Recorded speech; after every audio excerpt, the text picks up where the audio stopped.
at scale that we are seeing in tech stocks, it is difficult to avoid the volatility that comes with it. Take NVIDIA, for example. A single day of gains today worth more than $100 billion in market value as it continues to dominate the semiconductor space. For perspective on how to manage these large cap players and the volatility that comes along with it, let's bring in Shane Obata, lead portfolio manager on the Middlefield Innovation Dividend ETF. Shane, thanks so much for being with us.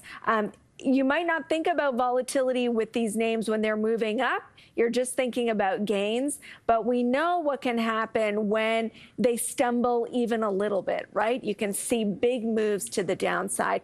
As a manager who traffics in these names, how do you hedge against that? Thanks for having me. Yeah, I think we're seeing upside volatility and downside volatility, right? And a lot of these names. So of course, it's something that we're always thinking about. I think two things to consider. First of all, you always have to have some kind of framework around valuation on names. So names that you like, core holdings, stocks that you want to own for the long term, you can still trade around those positions. That's what we do. It's our day job, so we have the time to do it. It's not as easy to do for stay-at-home investors, but even so, have core positions, try to hold them for a long time unless the business case changes, but you can also trade around them, adding to them when they're cheap and selling them when they're expensive. So that's important. And then the other thing to consider with technology is it's just an asset class that's going to have more volatility. And so you need to accept that when you're getting into the space and have to understand that oftentimes we're not talking about the risk of permanent capital loss. We're talking about different themes or being overbought, market conditions that lead to sell-offs that will eventually repair themselves. So it's important to be patient in this space because, as you noted, the short-term volatility can be very high. And you also have to manage concentration risk. Your ETF, NVIDIA, is the top holding. But as it gets larger, have you been actually trimming that position to make sure it doesn't have that outsized effect? We're thinking about it. I think concentration, as you're alluding to, can go both ways. But I think if you have a high degree of confidence, and you're following the story very closely, it can also work in your favor. So it's definitely something that we're aware of. I think we're going to talk about NVIDIA specifically soon, but you have to be aware around sentiment and whatnot. So it's always top of mind for us, especially on that name, given that it is our top holding right now. Well, that is what I was referencing is that NVIDIA is your top holding. Today, the rally was just induced by, Oracle says that there's some sort of partnership that they're going to talk about in a week. So it's, little bits of good news that lead to these large spikes. I think the actual difficulty with NVIDIA is not the day-to-day volatility, which is I will admit it's difficult to stomach, but the fundamental case has not deteriorated, and valuation is a little bit extended, but the earnings growth that we're talking about is like near 100% for the next fiscal year, very high revenue growth as well. And as we've seen with the hyperscalers, and as we've also heard with Oracle, the CapEx picture is only growing, at least right now. So the fundamental support is there, and that makes it difficult to decide whether to step aside, even if the fundamental case hasn't changed. Your as you know, you're in your AI plays. You also own Alphabet and Microsoft, and Alphabet has underperformed recently as it looks like their AI foray has been a little bit more troubled and problematic. I did a very unscientific poll on Twitter, I will admit that, but I just asked, what's your first stop when you look for info? Is it Google or is it ChatGPT? And 90% still said Google. Is, the death of Google kind of overblown? I'm so glad you asked. I think yes, the answer is yes. And it sounds like your unscientific poll is actually very good, because that's what we've seen too. There's been, if you would have told me, for example, that Google's share of the search market would be the same a year after ChatGPT came out, I wouldn't have believed it, even as a very, very devout Google bull, right?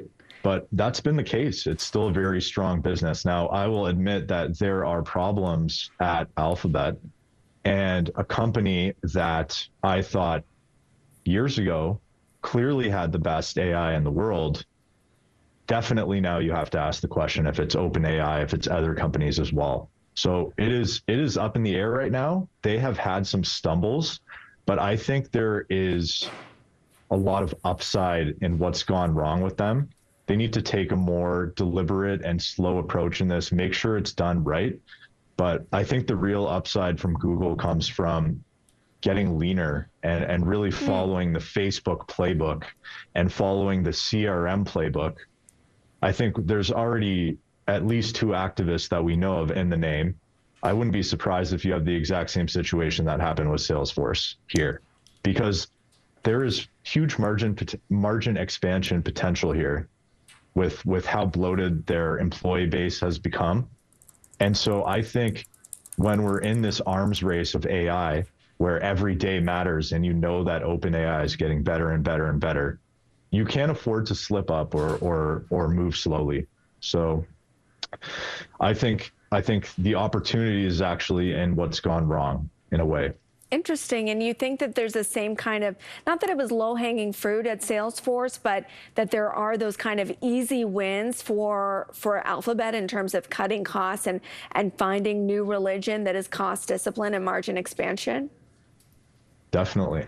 I do think it is that simple, really. And there have been questions about the leadership too. I wouldn't be surprised if down the line we see a change in the CEO here, because someone needs to take accountability for the Gemini shortfalls.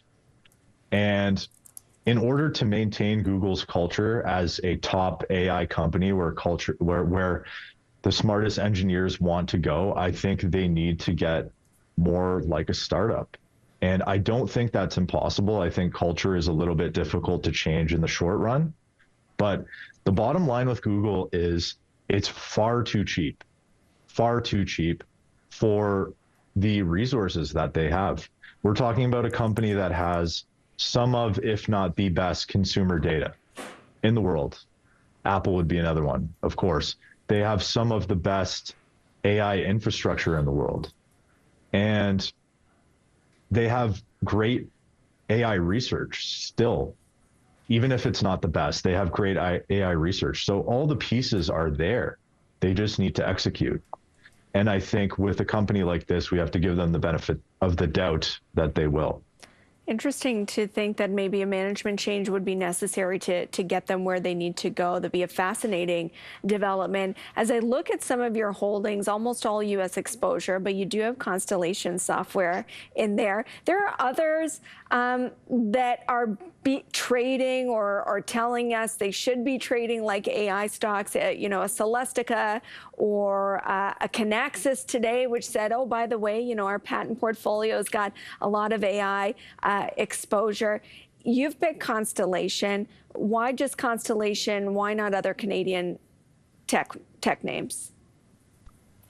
Constellation, first of all, is not, we don't own that as an AI play whatsoever. We just think their discipline around capital allocation is very good. And it's really a matter for that story to continue working of, can they deploy as much as the market wants them to? And as long as that remains the case, we're going to remain involved because we think they are very highly disciplined capital allocators. So that's one thing. And then I know you mentioned Celestica and Kinaxis. I don't really follow Kinaxis that closely. Celestica is one that we've taken a look at. I would just caution investors to say, think about how many steps or derivatives you're getting away from something when you're trying to have exposure to a theme, right? If we're talking about NVIDIA and Microsoft being nearly pure plays on this, then when you go down the line, it gets a little more tricky and a little more cute, I would say. So for Celestica, it's just kind of elaborating on what I'm thinking in the server market. So I've seen I've missed Dell, and it's been sad to watch how well it's done. Not sad because I don't own it, but what I'm trying to say is when I think about the servers, all of the bargaining power when I'm thinking about a server is sitting with the component makers. It's sitting with NVIDIA. It's sitting with the memory makers, the high bandwidth memory makers.